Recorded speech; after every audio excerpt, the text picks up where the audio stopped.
pequeño balance, una valoración de lo que había representado este libro en el conocimiento de uno de los aspectos menos conocidos de la Guerra Civil Española, es decir, la injerencia británica, tanto de forma directa como indirecta, y además el papel que jugó Gibraltar. Bien, el libro, desde el primer día de su publicación, despertó un gran interés. Ya no solo de la comunidad científica y en círculos de estudios especializados en la historia de la contienda española, sino también de forma amplia en el público general, bien por simple curiosidad, bien porque tocaba aspectos inéditos de la situación socioeconómica de la zona del campo de Gibraltar, enmarcándola siempre en la España desde ese momento. Todo lo cual ha sido y continúa siendo un motivo de gran satisfacción personal y un importante estímulo para proseguir en distintas líneas de investigación que han quedado abiertas con este libro. Desde su inicio, el libro fue conocido con rapidez, llegándose a realizar su distribución por toda la comarca y progresivamente por toda la comunidad andaluza, y actualmente se encuentra disponible en varios puntos por casi toda la geografía española. Aunque estuvo ya en las librerías a mediados de diciembre de 2018, fue presentado de forma oficial el día 29 de enero de 2019 en el edificio de la comandancia de la línea, gracias a la labor de Encarni Sánchez y de Estefanía Sánchez, contando con la participación de mi buen amigo y colega Manuel López Fernández, que está aquí presente en la sala. Y luego, en las semanas y meses siguientes, fue siendo presentado en varios sitios que lo habían solicitado. Así tuve la oportunidad de presentarlo en el Palacio de los Gobernadores de San Roque, con la ayuda del cronista oficial de San Roque, Antonio Pérez Girón, en la Casa de la Memoria de la Sauceda de Jimena, con la participación de Belén López Collado, a quien tanto debe este libro, y la formidable acogida dispensada por Andrés Rebolledo, Juan León Moriche y Felipe López Agüera, también todo presente aquí en la sala. También fue presentado en la sede de la Asociación de Agricultura de Algeciras con mi compañero de Instituto de Estudios Comprovertareños y amigo Ángel Sáez, y la inestimable colaboración de varias personas, en particular de Rosario Pérez Villanueva. Y por último, también lo presenté en el Ateneo de Jerez junto a Francisco Jordi, y en el Ateneo de Sevilla, que es uno de mi gran amigo Agustín Villar, también aquí presente. En fin, de todo mi más sincero agradecimiento. Ya antes de su publicación, el libro fue llevado como tema de debate a la Academia de Ciencias Morales y Políticas en Madrid por Salustiano del Campo, quien contó, a pesar de lo que en más de una ocasión se ha comentado, con mi consentimiento y respaldo, aunque las consecuencias derivadas hayan dado lugar a algunas confusiones. Pero también se hizo llegar a otro ámbito para mí no menos importante y significativo, los centros de mayores, como fue el caso del Junquillo, que gracias a la excelente gestión de Ana María Peninas Pancolo pudo realizarse. Fue para mí un momento especialmente emotivo por su significado en la realización de esta investigación. Muchos de los allí presentes, incluso eran ascendientes, me habían facilitado muchísima información de la que todavía vengo utilizando. Pendientes quedan varios ofrecimientos para presentaciones que por distintas causas, casi todas ajenas a mi voluntad, no se han efectuado. Aquí me refiero en concreto a Cádiz, Puerto Real, Málaga, Madrid, Manchester, Barcelona y sobre todo en particular a la cercana y al mismo tiempo lejana Gibraltar. Aquí no me han dicho que no, pero tampoco me han dicho que sí. Ahora bien, pasados unos meses, el libro se empezó a distribuir en el círculo académico, quizás lo que más me atraía desde el punto de vista de la investigación y desde luego uno de los principales objetivos que inicialmente perseguía. Departamentos de distintas universidades se interesaron por su adquisición, destacando las de universidades de Cambridge, Toronto, Burdeos, Melbourne, la Fulham de Nueva York, Inverness, y algunas españolas como la Complutense, la UNED, la Autónoma de Madrid y la de Alicante. En muchos han sido elegidos libros de debate y estudio por los correspondientes departamentos de historia contemporánea, lo cual es muy interesante porque abre un abanico de posibilidades para avanzar en el estudio de este tema. También distintos medios de comunicación como las radios, la prensa e incluso la televisión se ha hecho eco de esta investigación. La prensa digital e impresa como el Panorama y Gibraltar Chronicle, la red Alcance, Información, Cuatro Esquinas, Diario de Jerez, Jerez Sin Fronteras, Biblioteca y Memoria, El Venturí, LinkedIn, el londinense Daily Mail, el Girardillo o ABC de Sevilla. Emisoras de radio y televisión como Cadena SER, Canal Sur, Cadena de Andalucía, Onda Cero a nivel regional y nacional, y también del ámbito más cercano, por Radio Bahía, Canal San Roque, Cadena Joven, Multimedia, Sanrópolis, en fin, una serie de entidades que se han interesado por lo que ha sido la trayectoria de este libro. Bien, la respuesta de las librerías también ha sido muy favorable. En concreto, la librería Ares ha sido el libro que más ha vendido este verano. En definitiva, y en líneas generales, este libro ha tenido una gran acogida y, para mi juicio, ha cumplido con creces la intención inicial de esta investigación. Insisto, despertar el interés por conocer apenas una cuestión que apenas o escasamente conocida por la sociedad española, pero también por la británica, y fundamentalmente las gibraltareñas, de la intervención de la intervención británica en la Guerra Civil Española y el nada despreciable protagonismo que adquirió Gibraltar. La ayuda a los golpistas, sea de una forma directa o indirecta, ha quedado suficientemente demostrada. Es más, desde distintos ámbitos ha aparecido información hasta el momento de la publicación desconocida y que actualmente está siendo estudiada, que parece no solo confirmar lo expuesto en el libro, sino que su contenido supera con creces todas las estimaciones imaginables. En el ámbito académico británico, no digamos en el sociopolítico, la visita de Franco en Gibraltar en marzo de 1935 ha pasado de ser rotundamente negada a la de ser aceptada e incluso justificada. De hecho, existen actualmente varios proyectos realizados, algunos por historiadores e investigadores de gran prestigio, que se han prestado a profundizar en la idea de quitar hierro al asunto. Las manos de algunas de las familias de muchos de los personajes que aparecen involucrados en los hechos que se narran en este libro están detrás de estos proyectos. Es, como habitualmente han hecho los británicos, una forma de maquillar y de dibujar lo sucedido. Es decir, un planteamiento es siempre el mismo: alejemos el tema para que no nos fastidie. De hecho, en una conocida página gibraltareña, la Gibraltar Photo 2, se ha comentado con bastante intensidad, pero en la mayoría de las veces con tono jocoso y acudiendo al chiste fácil de que tan aficionado es el ciudadano de a pie, como comentario consentido en su página, como que su visita, la de Franco me refiero, se debía realizar compras, huyéndose de su mujer, visitar a un amante, han sido abundantes. Pero conforme el libro fue distribuido y leído, lo allí narrado, los hechos fueron calando. Y finalmente aparecieron comentarios que ofrecían ciertos argumentos lógicos y empezó a ser tratado el asunto con más seriedad y rigor. De lo cual me congratulo, porque es necesario, yo diría que imprescindible, contar con la ayuda de los investigadores gibraltareños, más si cabe que la de los ingleses, para avanzar más en este tema. No obstante, y también no es menos cierto, que esta cuestión ha despertado un inusitado interés en muchos investigadores británicos por conocer aspectos de la política exterior británica en la Guerra Civil Española, como los sobornos a los generales franquistas o incluso de la Segunda Guerra Mundial, entre otros. El caso de Dunkerque, los guiños al nazismo de un sector político británico, los posibles contactos de Hitler y su apoyo inicial, la venta de armas en combustible, el caso del Duque de Windsor. Todos estos casos están de nuevo en la palestra, pero también existe interés en algunas cuestiones de la posguerra, como por ejemplo la intervención de Churchill para que Franco continuase en el poder.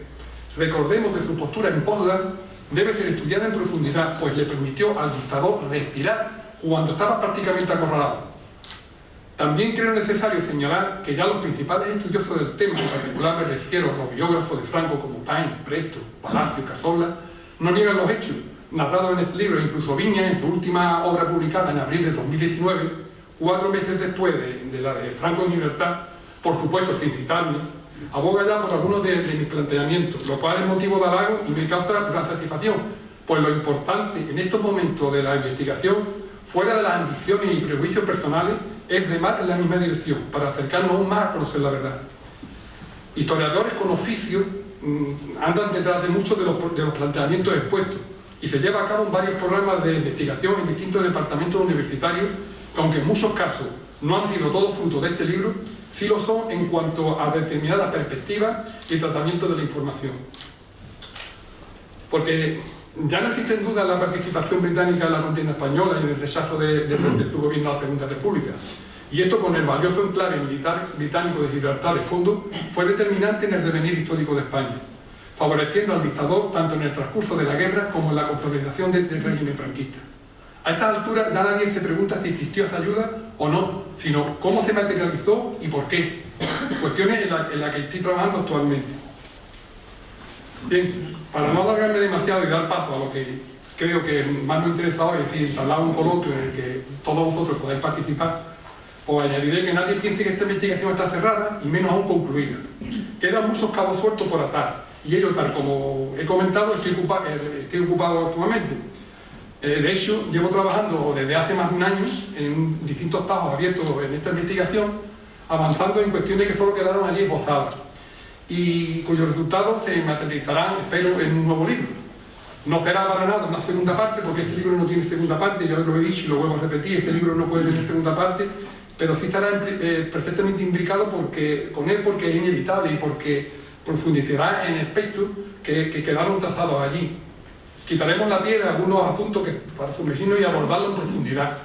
También este trabajo se centrará más en nuestra zona, particularmente en Gibraltar y en la línea. Aunque también a Algeciras San Roque, porque es, así lo defiendo yo, la primera retaguardia golpista en la península y como tal funcionará. Esto fue la retaguardia.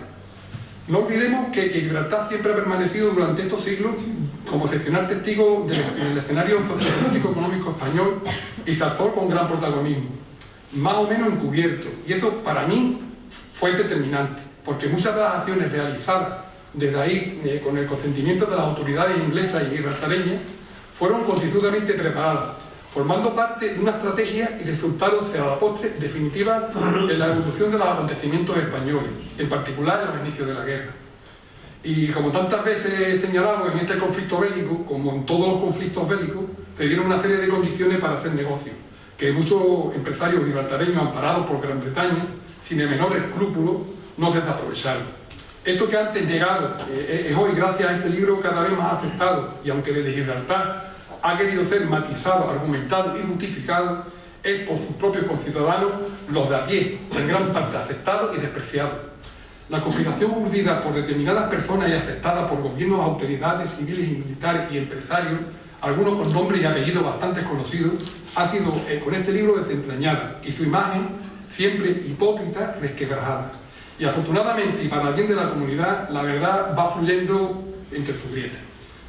Bien, no me quiero extender más, solo me gustaría, a pesar de decir, digamos, que tenían bastante ofrecimiento por hacer este coloquio en varios sitios, pero yo he querido hacerlo aquí en la línea, junto a Gibraltar contra la línea, porque adquirieron un protagonismo en todo lo acontecido y porque, al igual que la línea fue escenario de la presentación del libro, también he creído conveniente de hacerlo aquí. También quiero que la línea aparezca ya como referente cultural y no como siempre salimos en las páginas de los periódicos de las noticias desgraciadamente. Agradezco, desde aquí agradezco el excelente equipo del Ayuntamiento, de la ciudad, en particular a mi amigo, para mí, Momo Valle Lima, la posibilidad de hacerlo en estas magníficas instalaciones. Y también me gustaría agradecer al Círculo de Estudio Linense, a través de sus miembros, por su acogida, apoyo a este acto. Pues nada más, no me quiero extender más, estoy a vuestra disposición para las preguntas que queráis. Muchas gracias.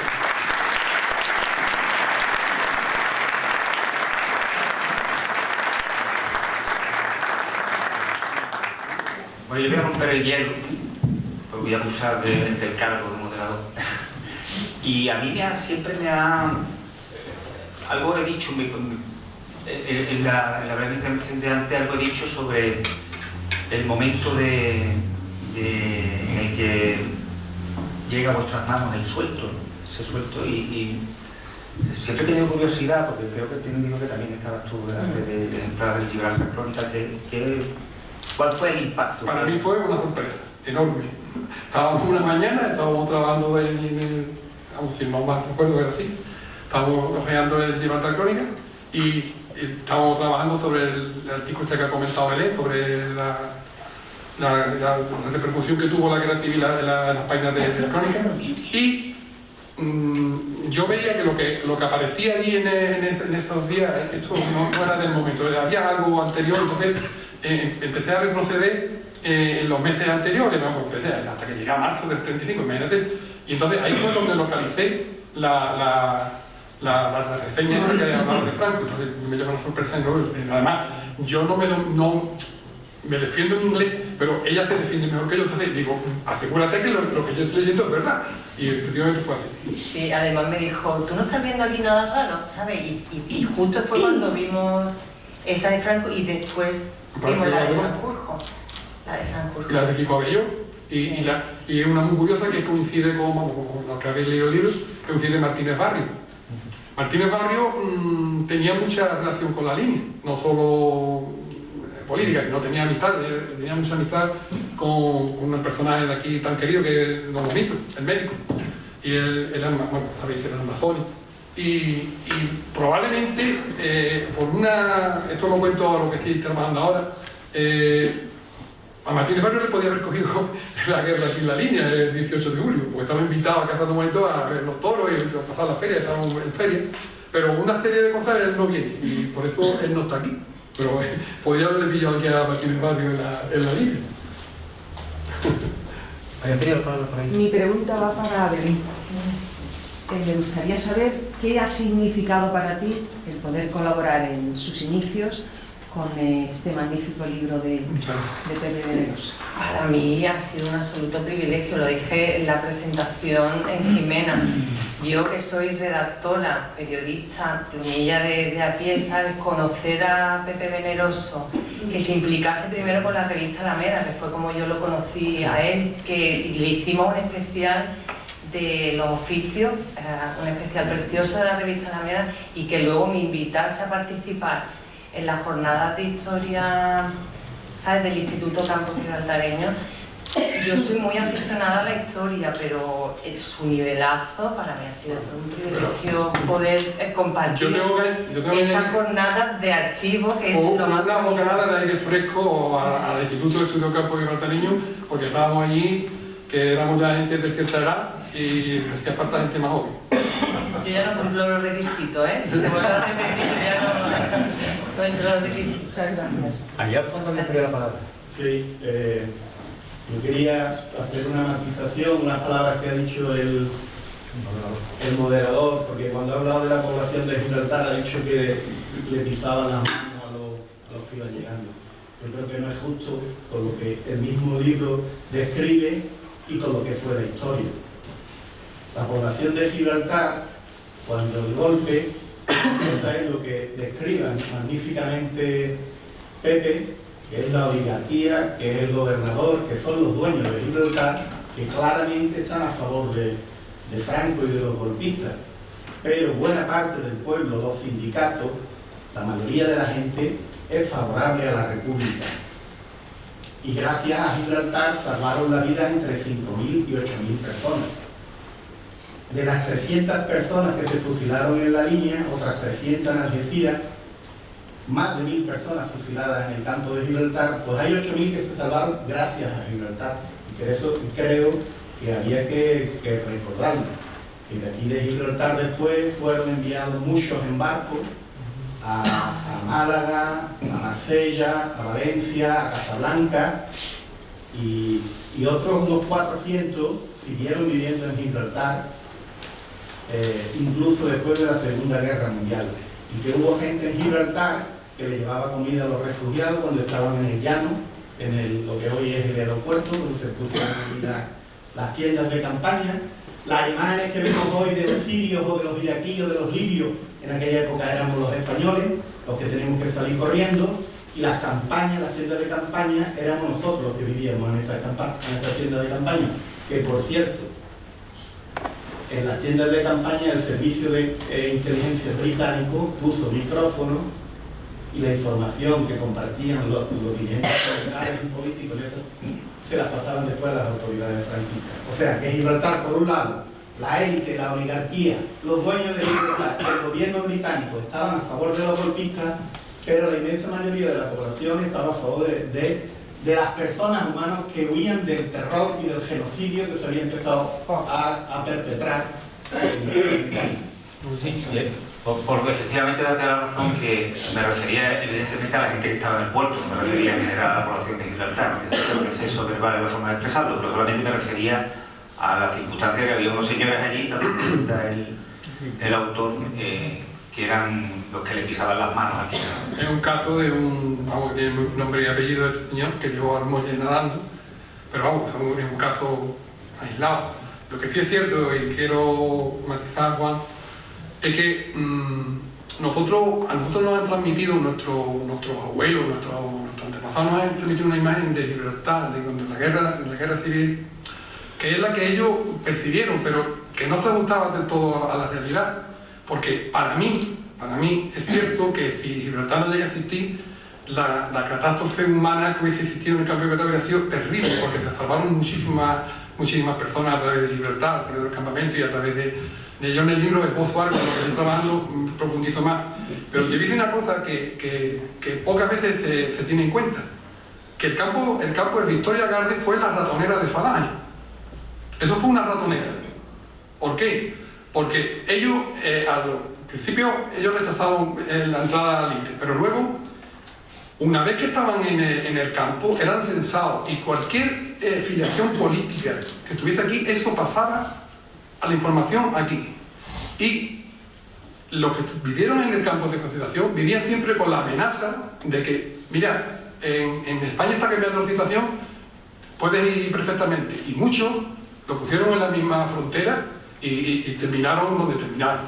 Sí, pero que sí es cierto, y yo lo digo porque es cierto que tanto organizaciones como sindicales, como la masonería, y si hablamos en personas concretas como Pepe Neto, Guard, los Cohen, todos ellos ayudaron muchísimo a los españoles y le dejaron le dieron la posibilidad de poder escapar vía Tajo, vía incluso a zonas republicanas, en fin, que la verdad es que sí hicieron una labor humanitaria increíble, pero hay que matizarlo. Hay casos que no, y hubo mucha gente que murió porque el año de Mossi, que tenía aquella policía famosa que se creó, y empezaron a tener listado de gente de los refugiados. Entonces toda la afiliación política que había, cualquier que había pertenecido a un sindicato, incluso sobre el hecho de haber votado en las elecciones, eso estaban ya fichados. Y esa información pasó aquí. Pero eso obviamente lo controlaba los poderosos, es decir, claro. Sí, no. La población, yo no hablo, yo te digo la autoridad. Casos puntuales, que un empresario de ideología, como todo el mundo sabe, que nadie va aquí, Lionel Mossi o el hermano George eran nazis, y Bertucci, que no aparece en el libro, pero es un personaje que también hay que tener en cuenta. Sí. Me interesa la figura de Queipo de Llano. ¿En qué momento se incorpora al alzamiento? ¿Cuál fue su protagonismo? ¿Y por qué cayó en desgracia de Franco? Bueno, vamos a empezar por lo primero. Franco lo consideró como un rival, era el rival. Para conocer a Queipo de Llano hay que conocer que Queipo de Llano nos conocía perfectamente el campo de Gibraltar. Él estuvo destinado de teniente en Puente Mayorga y tenía muchísimos negocios en Gibraltar. Que eso en el libro no viene, pero ya aparecerá. Él tenía contacto aquí con un tal Emilio Griffith, que también aparece por ahí un personaje. Pero el por qué esa rivalidad con Franco, pues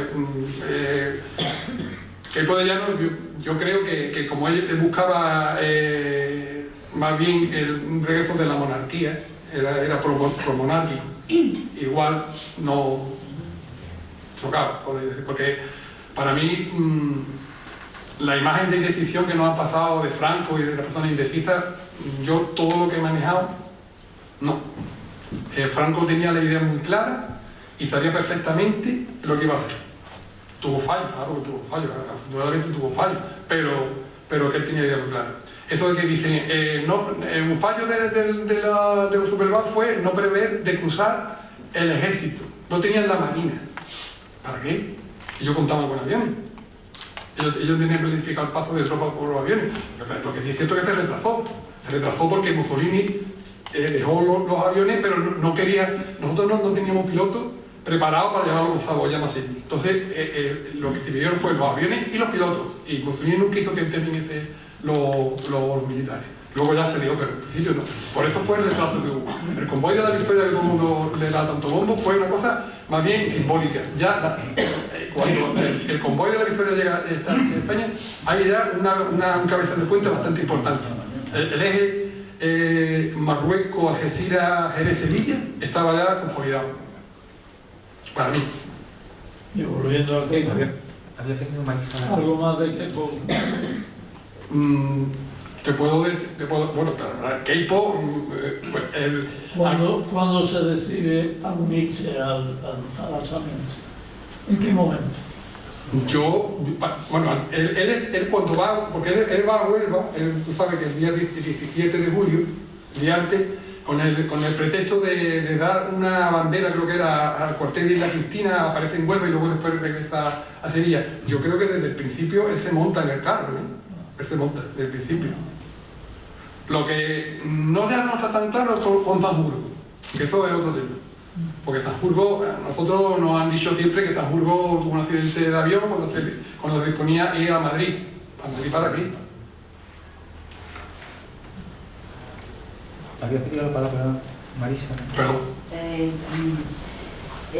Dentro de lo que es la novela, el personaje de Juan March es discutiblemente uno de los personajes centrales. Yo me gustaría que tú, desde tu punto de vista, hicieras posase lo que es la personalidad. ¿Qué te parece a ti cómo era Juan March y qué tuvo que ver en todo lo que... Vale. Yo pienso que Juan March, desde el punto de vista del empresario, fue un adelantado a su tiempo. Él era la empresa. Todo lo hacía por dinero, todo. Él no hacía nada. Hay, por contarte, no sé si en el libro aparece o no, que unos envíos de armas que hace de los Mauser, los famosos Mauser, enviaba en un barco, lo que era el fusil y luego los cerrojos lo mandaba en otro barco por si se perdían, que no lo podía aprovechar. Cosas de este tipo, los de los zapatos, no sé si será verdad, yo lo vi oído, mandaba el número, el pie izquierdo por un lado, el pie derecho por otro, es decir, que era y todo se movía al hilo. Luego, sí es verdad que la trayectoria de la relación con Franco fue cambiando. Al principio fue March que se acercó a Franco, no Franco a March, como muchas veces se ha dicho. Y luego la trayectoria de Juan March se fue deteriorando con Franco, en principio los primeros meses de la guerra, porque había vamos a llamarle un presupuesto, y Franco no lo cumplía. Franco iba... para mí, la guerra duró excesivamente porque Franco quiso que durase más tiempo. La guerra podía haber terminado antes, pero él no quiso.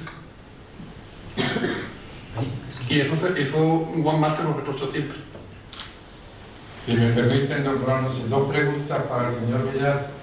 Si ha notado o tiene información de que el libro, cómo ha podido influir en la línea entre los linenses. Bueno, parte de la respuesta está aquí. Y para el señor Venenoso, el autor, ¿tenía Churchill algún vínculo con el campo de Gibraltar? ¿Vínculo familiar? Oye, sí. No lo sé exactamente. Yo tengo esa sospecha, tengo noticias de que sí, que tenía algún familiar aquí en la zona. No lo sé. No lo sé, con certeza no lo sé. Desde luego, Benítez vendía bastante en Gibraltar,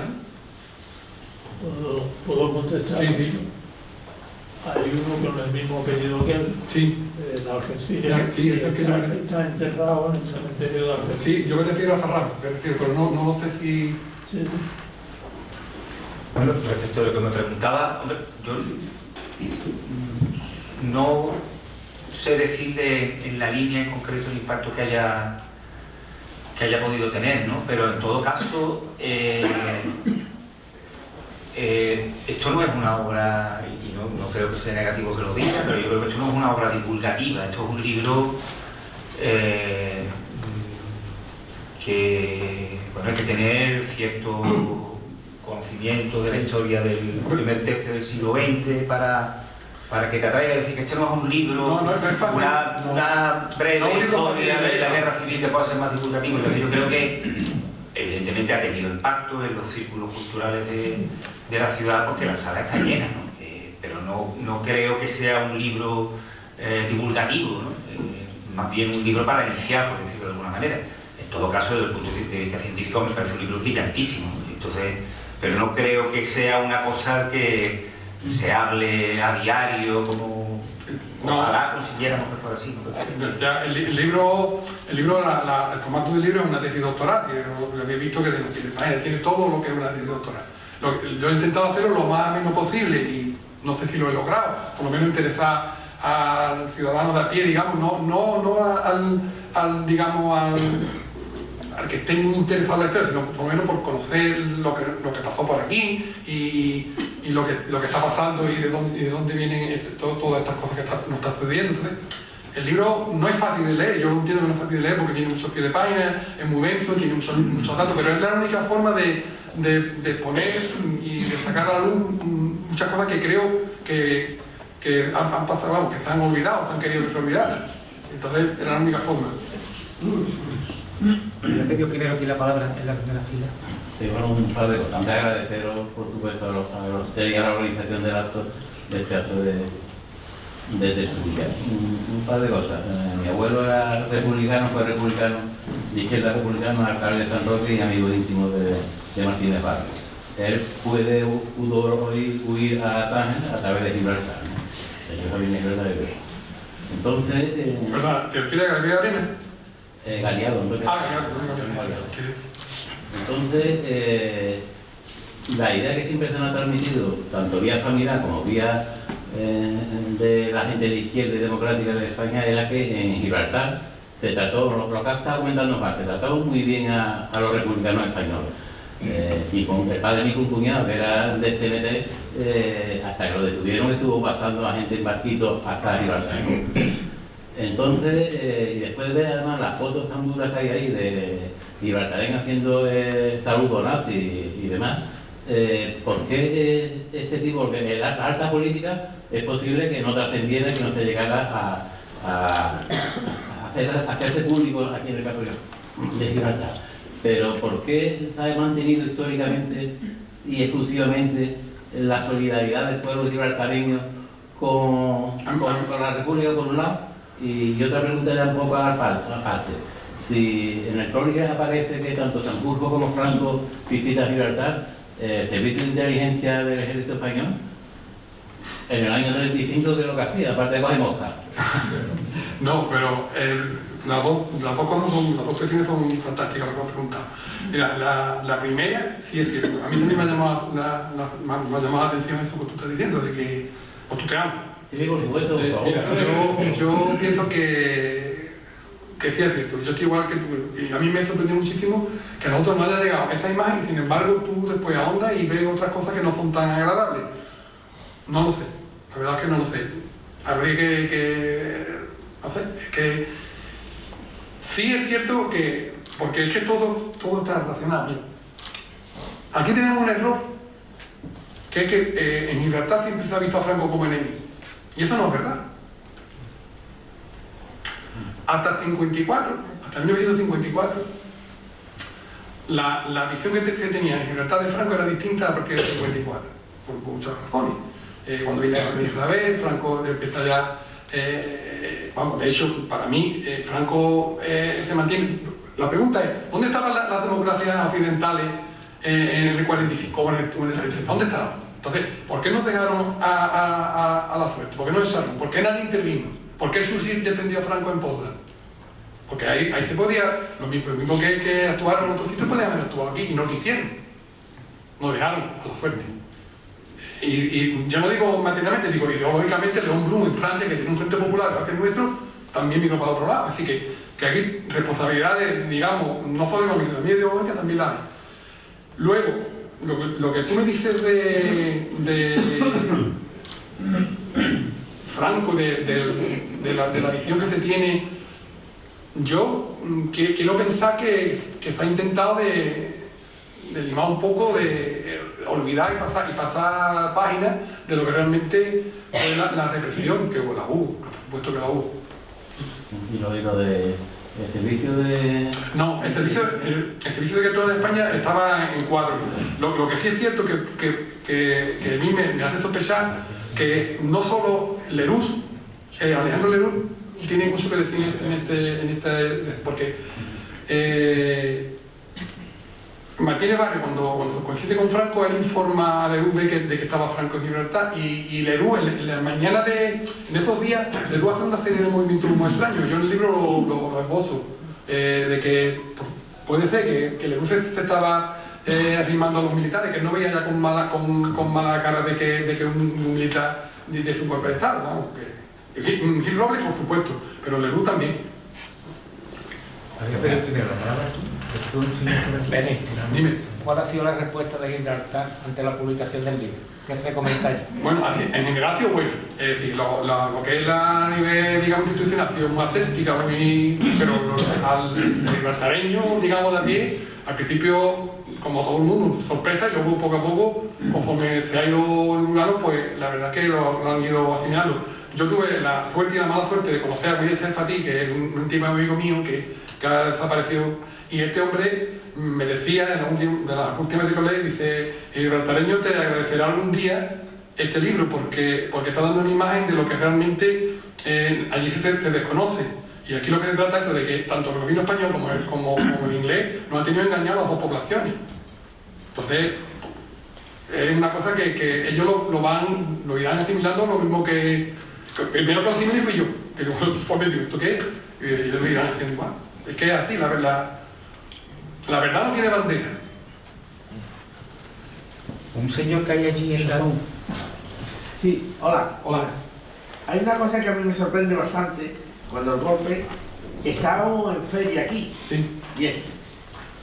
El gobierno no sabía nada, porque yo me imagino, por ejemplo, en Lugo, en Salamanca, podían quemar papeles, podían quitarse del medio, pero aquí cogieron a todo el mundo bailando. Estamos en feria. No. Y a mí esto me extraña, ¿no? A eso voy. Esa es la versión que tenemos.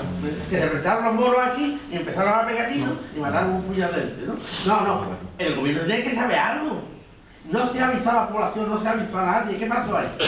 Yo, mira, eso lo estoy trabajando ahora. Lo que estoy haciendo ahora, estoy trabajando esto porque la verdad es que en los primeros días de la guerra civil tiene interés, pero sobre todo en esta zona.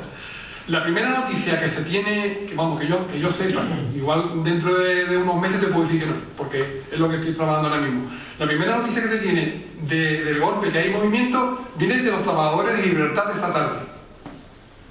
Los rumores vienen de Gibraltar, de la gente cuando venían, regresaban por la tarde, sabía que en Melilla, el 17, ya había movimiento. Y esto porque los ingleses tenían un servicio, al contrario de nosotros, ellos tenían un servicio, impecable. Entonces ellos aquí no tienen noticias. Luego, el mismo 17 hay una reunión en Algeciras, a la que acuden gente de aquí del Ayuntamiento de la Línea, y bueno, de la Línea de toda la comarca, pero se reúnen en Algeciras. Y ahí ya donde se sabe que hay, pero vamos, no se le da la importancia que tenía, porque además las noticias son muy confusas. En los primeros momentos la confusión fue total, pero para uno y para otro. Entonces no se sabe con certeza. Sí es cierto que también hay otro error, que también es muy difundido, que realmente, aunque las tropas, digamos, primeras que desembarcan, la de Amador de los Ríos, en el Cabo Espartel, por lo visto, que tampoco está claro, pero que llega a Algeciras, pero ya antes habían desembarcado aquí gente. Había gente porque había entrado por la ballenera, que yo lo sé, incluso algún hidroavión había hecho algún que otro viaje. Y probablemente algunos por Gibraltar. No lo sé seguro, pero probablemente. Aquí. Ante todo, enhorabuena, Beni. Gracias. Y viendo cómo va el libro, ¿tú crees que ha cubierto todas las expectativas en esta zona? Yo, por lo menos, para mí sí, yo creo que sí. Además, yo tengo la sensación de que esta investigación es tan grande, tan amplia y tantas ramificaciones que a mí no me va a dar tiempo a hacerlo, sinceramente. A mí lo que más me gustaría de este libro es que despertara la curiosidad de investigadores más jóvenes y que siguieran haciéndolo, porque es que hay tanto por saber y la verdad es que nos han tenido engañados. Entonces, yo personalmente creo que sí que ha cubierto las expectativas. Y en Gibraltar también, que es lo que, vamos, no es que tenga un especial interés, pero sí me gustaría que yo supiese la verdad, porque para mí es muy triste, porque lo he vivido, porque tengo familia allí, de que los niños en el colegio apenas conocen la historia de Gibraltar del siglo XVI o del XVII. Ellos hacen como un salto desde que estaban en poder de Macedonia al final del XV y ¡pum! hasta 1700 que vienen los ingleses, ese intervalo de ciclos se lo comen. El Libertad de los Austrias, para ellos no existe, entonces eso es muy grave. Ellos están interesados, los británicos están muy interesados que el siglo XVI no se conozca aquí. Están demasiado interesados. ¿Por qué? Porque se le puede venir chiringuito abajo. Allí. Bueno, yo como miembro del Foro por la Memoria del Campo de Gibraltar, te felicito por el libro, porque el libro está muy bien escrito, es asequible, yo creo que todo el mundo lo puede comprender y da una información muy importante. Y a la labor que hace el Foro por la Memoria del Campo de Gibraltar, su libro es un instrumento muy valioso para que nosotros recuperemos la historia del campo de Gibraltar y de Gibraltar incluido, ¿no? Y después me gustaría que abundaran un poco en una de las cosas que dicen al final del libro, en la que desmontan un poco el argumento fascista de derecha, Gibraltar español, ¿no? Porque tú ahí cuentas muy bien en el libro como en el año 69, cuando se cierra la frontera, 10.000 personas a la calle se quedan sin trabajo de un día para otro, pero las empresas gibraltareñas que ayudaron a los golpistas a desatar una guerra contra el pueblo español siguieron recibiendo de Cepsa, una compañía que entonces era estatal,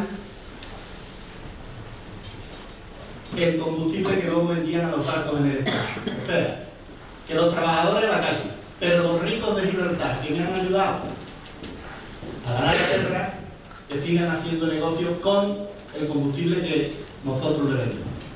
Esa es la hipocresía que siempre ha existido de los empresarios, por eso, lo que tú dices del 69, cuando, 69 anteriormente, se le empezó a vender directamente combustible a Gibraltar, concretamente a los Macedones.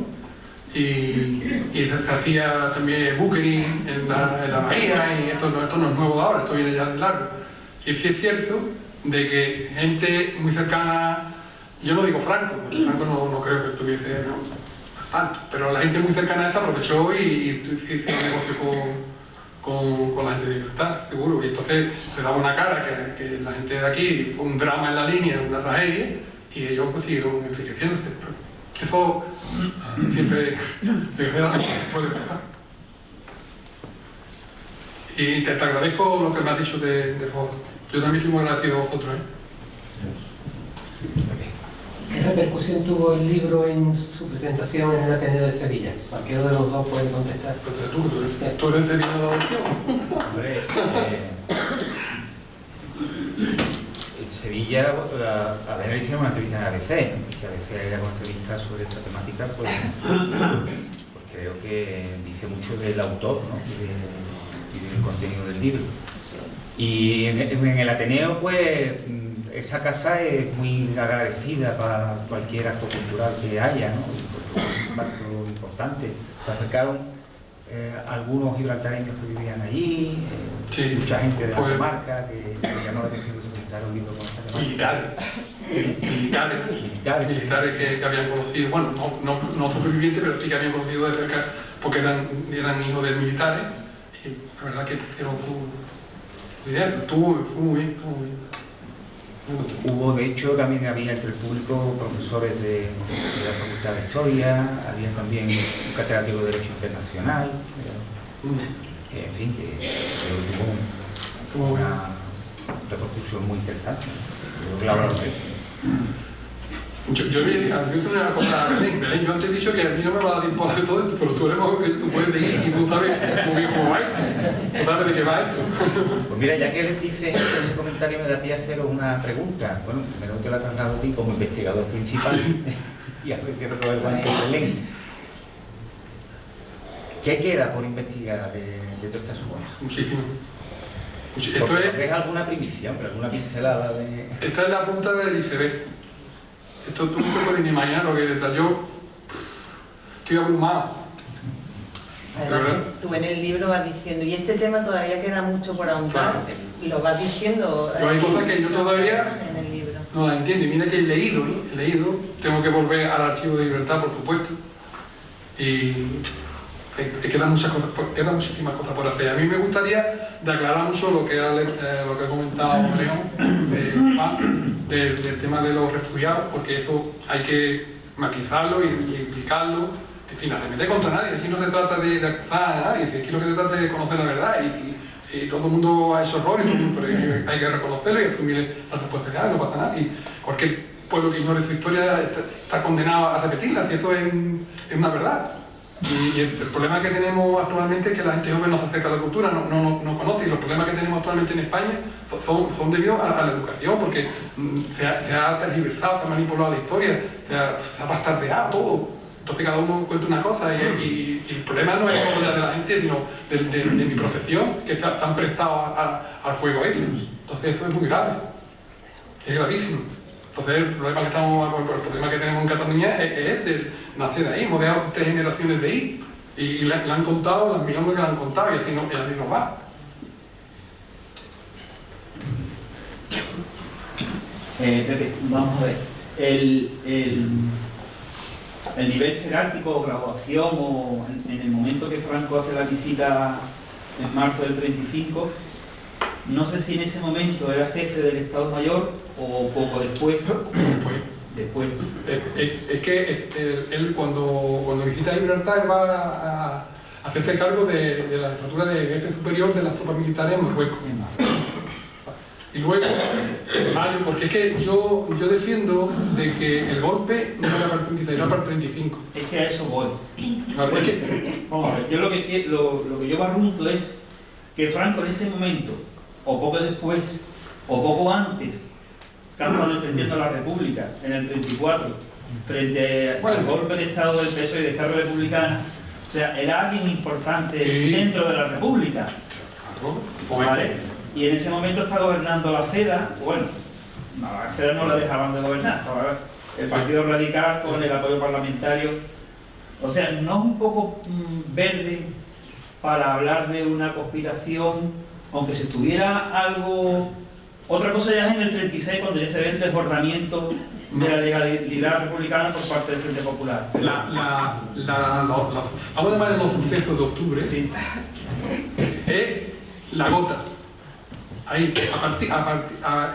hay un antes y un después de octubre del 34. Ahí es clave.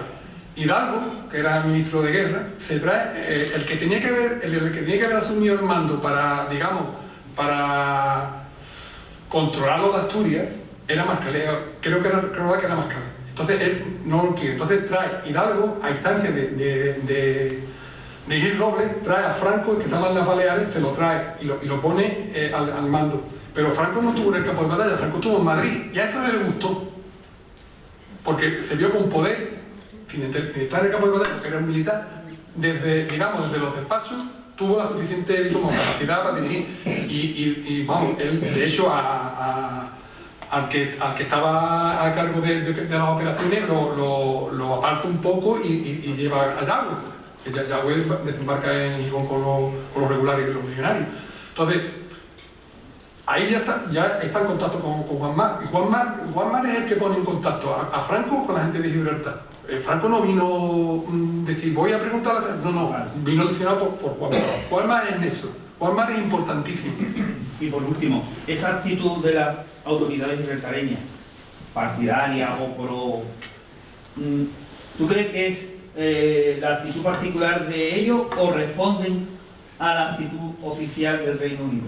Bueno, que prefieren cualquier otra solución antes que a lo que se está viendo que va a terminar la República. Sí, vamos, ellos tenían, el gobierno británico, el Foreign Office y el Servicio Secreto inglés, tenían un miedo atroz a que en España, sobre todo le tenían un miedo a Largo Caballero. A Largo Caballero lo temían, porque ellos pensaban que si esto, la República seguía así, pues las posesiones, los intereses económicos que había en España ingleses peligraban, sobre todo Río Tinto. El Río Tinto es una de las claves, luego Gibraltar, por supuesto, pero también todas las compañías que tenía. Ten en cuenta que había muchísimas inversiones inglesas aquí. Entonces eso lo contemplaba ellos como una amenaza. Entonces ellos, aparte de la rentabilidad económica que pueden tener determinados empresarios, había también un componente ideológico, claro que lo había. Ellos no veían bien que ellos le tenían miedo de que aquí se surgiese un gobierno, una revolución del tipo bolchevique que otra vez. Sí, yo tengo una pregunta para ti, que se ha hablado de los intereses de Marx en toda la historia esta. ¿Dónde y en qué punto entran en juego, que no se ha hablado hasta el momento, los americanos? No. O las multinacionales americanas, que creo que claro, en el libro se habla de alguna de ellas. Walmart tenía negocio con todo el mundo. Hay varios personajes, uno es un tal Asif Zaharov, que era del mismo tipo que él, pero iba a otro nivel, pero vamos, era de la hacía negocio con él. Y el que digamos que más ayuda con el tema del combustible es Tesaco, el Dolby famoso, el noruego. Y Walmart entra, porque Walmart tenía, que esto es larguísimo de contar. Aquí había un monopolio con la canza en el tiempo de Primo de Rivera, pero Walmart hizo una pequeña compañía que es Petróleo Speed. Entonces entra en disputa porque Walmart empieza a buscarse gente de fuera para apoyarse y empieza a trabajar con el petróleo en Gibraltar, en Tánger. En Gibraltar monta una compañía que se llama Taris Petroleum, que decían que era un tal de Ricardo Guisueta, que Ricardo Guisueta era el director técnico, el capital era de Walmart y probablemente de un tal García que también era de Gibraltar. Y claro, el Tesaco, porque la República tenía unos contratos con Standard Oil de abastecimiento de combustible.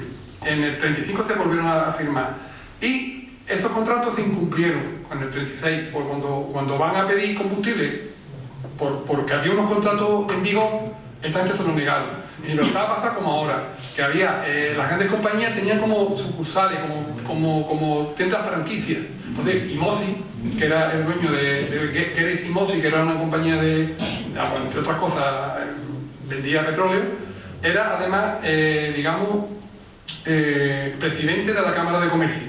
Entonces tenía cierto poder con todo lo demás. Entonces, él lo que hizo fue no solo negarle la venta de combustible, que ellos se amparaban diciendo que como Gibraltar ante todo es una base militar y tenían que acudir a la Royal Navy, no tenían suficiente, digamos, spot para cubrir las necesidades de la Royal Navy y por eso no le vendían.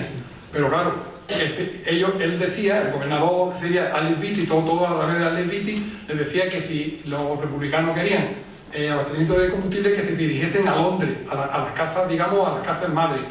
Y entonces ahí se perdió un poco el tema, porque sí es cierto que muchas casas, digamos, muchas compañías de petróleo eran multinacionales, pero también había algunas de origen local, como Taris Petroleum, que era del mar con mar, y otra que se llama Oil Foil, que esta también, pero ninguna le vendieron. Es más, el Lionel Imosi evitó que incluso los americanos, a través de Tesaco, le vendiese también petróleo.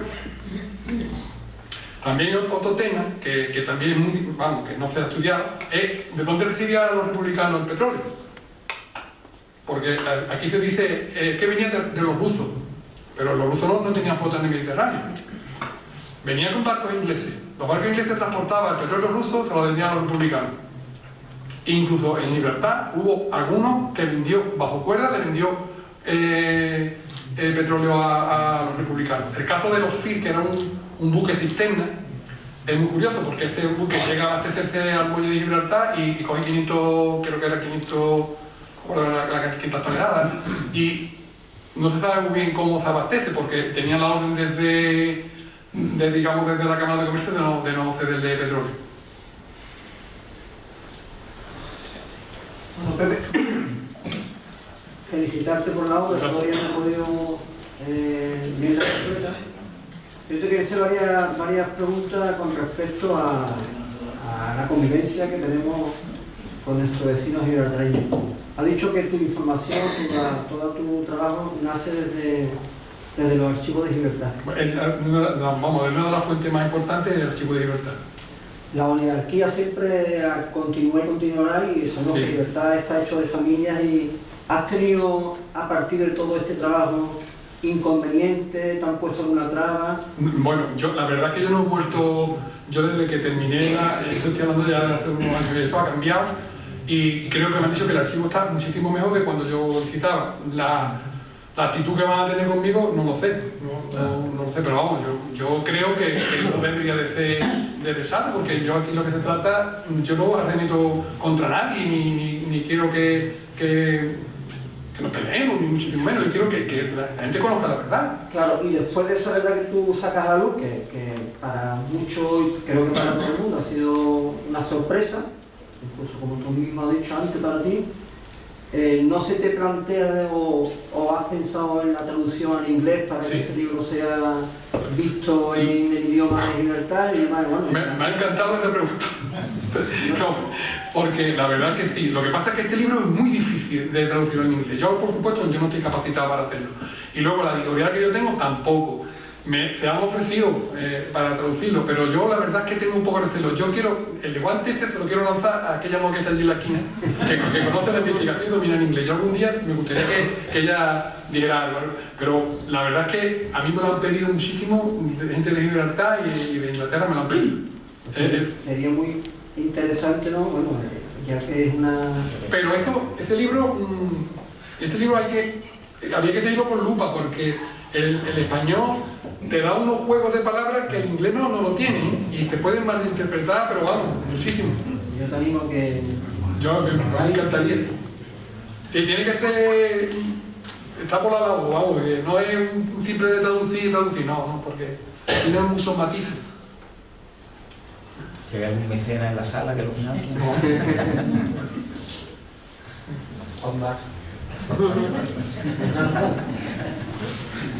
Omar es muy conocido en Gibraltar, era todo un personaje, tenía sus Queen Rock Cocktail, tío.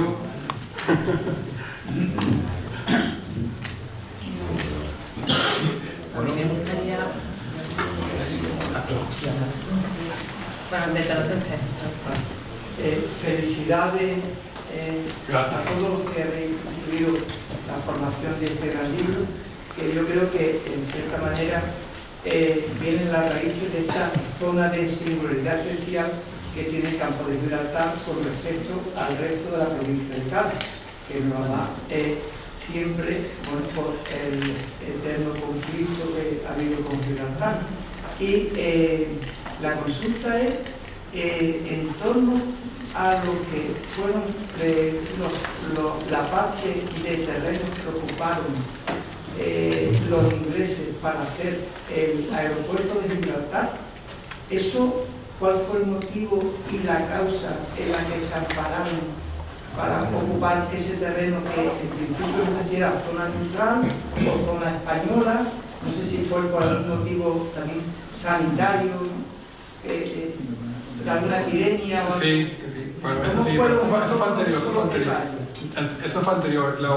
porque se cedió unos terrenos, porque hubo una epidemia y se le cedió como para tener cuarentena a la población. Pero sí es interesante lo que tú has apuntado del aeropuerto, porque en Gibraltar,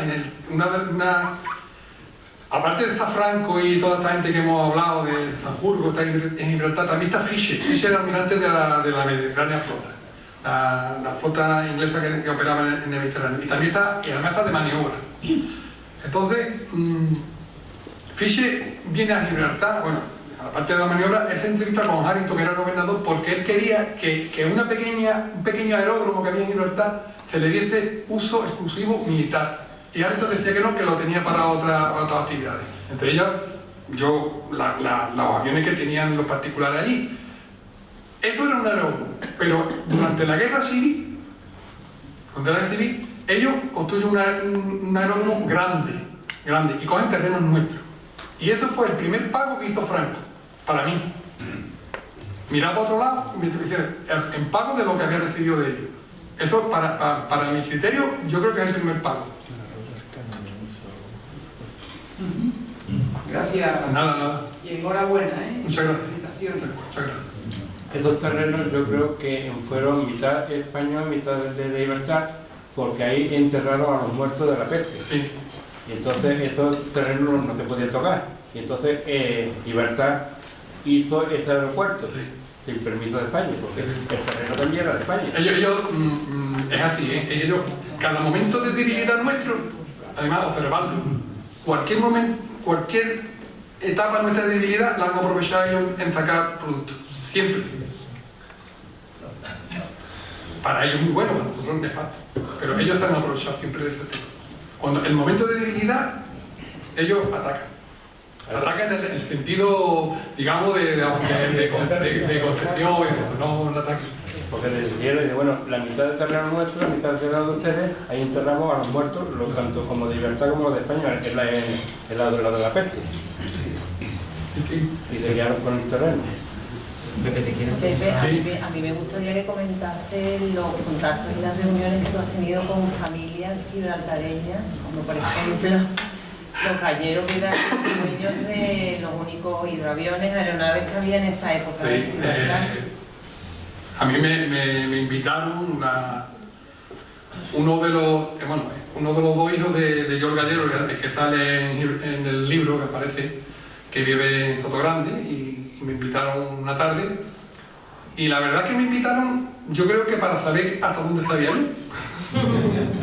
Entonces a mí me acompañó en esa visita, me acompañó, no fui solo, fui con Salustiano del Campo, que conocía a ellos, me conocía a mí, ¿verdad?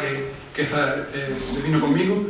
Vino un amigo de él, que es Evaristo, el médico, y vino el hijo de Santiago. Entonces fuimos 4 allí, entramos por la tarde y nos quedamos, casi estuvimos muchísimas horas hablando.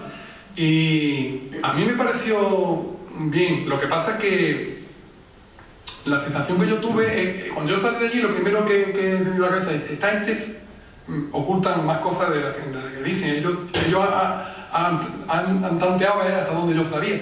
Es más, estando allí, llamaron a los rusos: oye, que están hablando de tu abuelo aquí, que no sé qué, tú tienes algo que decir. Y siempre se pusieron en comunicación con gente por teléfono. Este hombre decía que Franco no había sido amigo de su padre. Porque al principio, cuando llegamos, ellos estaban un poco perdidos y hablaban, como el autor del artículo, no era el libro, era el artículo que habíamos publicado, hablaba en tercera persona, hasta que yo me di cuenta y digo: bueno, ellos están hablando de alguien que no está aquí, y mira que este escrito esto, digo yo. Ah, pues mira, yo estoy hablando con usted porque yo creo que sepa la verdad. Digo, no, yo también. Y claro, él decía que el padre no había sido amigo de Franco. Y yo digo: yo que en ningún momento he dicho que sea amigo de Franco. Yo he dicho que hacía negocio con Franco, que es otra cosa distinta. Tú no tienes por qué tener amistad con una persona que hace negocio. Y así es cierto. Entonces ellos negaban lo del hidroavión, que yo defiendo de que el hidroavión era de ellos. Total, que me enseñaron fotografías, ninguno era del hidroavión que además eran de otras fechas distintas. Y por último me dijeron que el hidroavión podía ser de la Royal Navy, que estaba de maniobra, que lo cual era cierto, pero a mí no se me pasó por la cabeza Franco, que estaba en el punto de mira, como ha dicho este hombre, de que estaba conspirando contra la República, que cogiera un avión de la Royal Navy y se presentara en Ceuta. Yo no me cae. Entonces, claro, había muchas lagunas. Y luego, después sí, ellos me dieron unos datos, me dieron información, pero realmente, es más, lo que yo he dicho antes, de que ellos son mudados, esta gente son mudados, de que buscar a alguien que sepa buscar los archivos y hacer sus pequeños trabajos. El día que yo estuve allí en Sotogrande con la casa de ellos, pues me tenían preparado un artículo de una revista que se llama Voz de Gibraltar, que hacía el trabajo que hacía, venía a explicar era que toda la ayuda que había recibido Franco no había sido de Gibraltar, ni no había sido de gibraltareños, sino había sido a través de Harrington, el gobernador, que era muy pro-franquista, era muy de derecha. Entonces, que este hombre, además hizo una biografía, llamada la biografía de Tim Harrington o algo así. Este hombre, entre las curiosidades que dice, teníamos que haber cogido terrenos a Gibraltar, hacer un hinterland y llevarlo hasta mismo San Roque para cubrirnos la espalda. Eso ya cuando ya había pasado la guerra. Entonces, niega que este hombre sea amigo de Franco, pero la verdad es que yo salí de allí con la certeza de que todo lo que yo sospechaba era verdad. No te habían dicho nada. Tiraron los balones fuera, muy nervioso, no, tampoco tenía por qué, ¿no? Porque era una conversación distendida, ¿no? Salustiano tranquilo que es, ¿no? Y se lo tiran con la misma, dice, es que no están ocultando cosas.